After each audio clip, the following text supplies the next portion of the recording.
Welcome to Man Does Tech, where I solve the problems you didn't even know you had.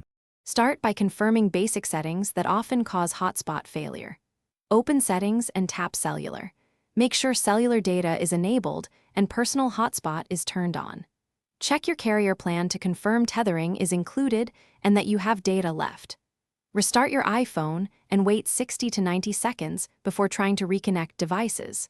Toggle airplane mode off and on if connections still fail. These simple checks fix most problems quickly and prevent unnecessary steps.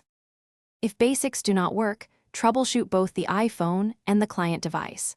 On the client device, forget the hotspot and reconnect using the correct password. Make sure you enter the password exactly as shown in settings. Reset network settings on the iPhone to clear corrupted network configurations if needed. Keep the iPhone within 30 feet and limit active connections to 5 devices for best performance. After resets, test with a single device to confirm functionality. When moderate fixes fail, pursue advanced options to restore hotspot service. Update the iPhone to the latest iOS version to apply bug fixes that affect tethering. If problems persist, contact your carrier to verify there are no account blocks and to confirm correct APN settings. You can also try using a different iPhone as a hotspot to isolate the issue.